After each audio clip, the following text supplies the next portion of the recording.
What's up YouTube, Car Boss here, where we talk about cars, money, investing, the dreaded words in any collectible markets: economic recession, inflation, downturn, crash. These are scary implications, and by no means fluff or untrue. These are real world problems, and it affects a great majority of people, not just in the US but around the world as well. And if you watch content lately on YouTube, a lot of people are speaking about how bad this recession is going to affect the collectible space in general, cards in particular. Why wouldn't it, right? You can't pay bills with your cards right here. You certainly can't eat your cards when you're hungry. The greatest commodity is still cash, and there's a lot of downward pressure in terms of pricing when there's a large need for cash, or when there's massive exits from these markets. As what you can see in the stock and equity markets today, I'm not a financial expert in economics or equities, but I do know a lot about consumer behavior, especially when you're talking about the card collectible space. And today we're going to talk a bit about what's going on in the card collectible space in general, and the impact of the external environment that we're experiencing today. So many months ago, before all the pandemic started, I wrote an article on the sports card investor website talking about whether would there be a massive panic selling in the sports card world due to the uncertainty of COVID, where essentially it froze the world in time, right? So in the article, I talk a bit about the 2008 market crash, where it caught a lot of people off guard, but to the March 2020 defense, right? A lot of people have kind of gotten smarter a decade later, storing away essential cash, not over leveraging, and overall just being smart with their investments and collections, to not face the day needing to fire sale, their precious cards for food or mortgage. And of course, not everyone falls in this category, but in general, people have gotten smarter on how they spend their money on cards. Thus we see pullback in prices, across all markets, sports and marble, but it's not like a massive dump by general collectors. I do know, some investors, especially inexperienced investors, right, who overcommitted, right, and making wrong strategic moves, buying in the peaks, tapping out on their capital, and these are likely the ones that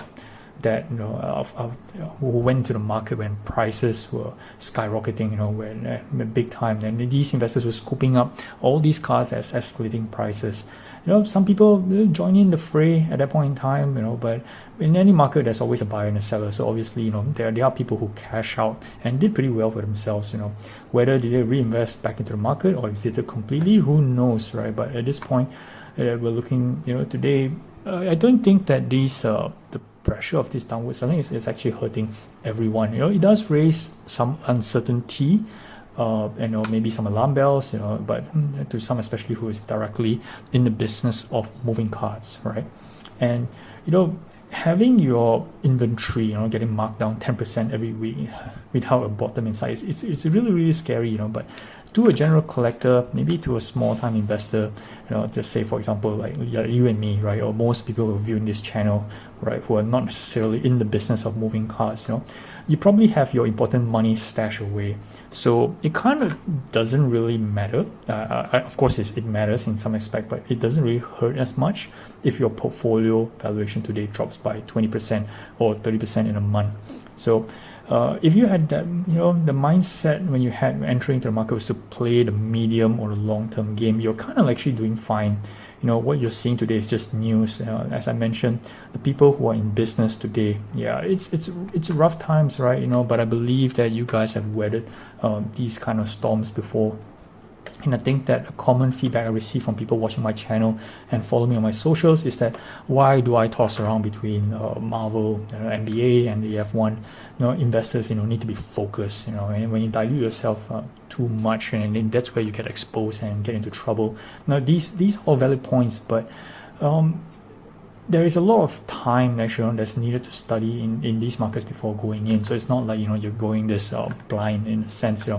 One funny thing is people view these three collectibles market as completely different, but I have to tell you guys that they are actually very similar in many aspects that make each of them great investments, right? So of course the obvious ones is, the first one is they're obviously all cards, right? Means that the investment characteristics between sports, Marvel and F1, they're essentially the same, right? We're talking about rookie cards, serial number cards, PSA grades, pop reports. Of course the difference is understanding what the the different characteristics mean in the respective markets. Example, SGC cards are generally accepted in the F1 market, provided we're talking about SGC 9.5 or SGC 10s, whereas in Marvel, for example, there's almost no market for SGC cards, and many investors are forced to cross their SGC cards to PSA or to Beckett, in order to make the flips. It sounds like a chore, but that brings, of course, potential arbitrage as well.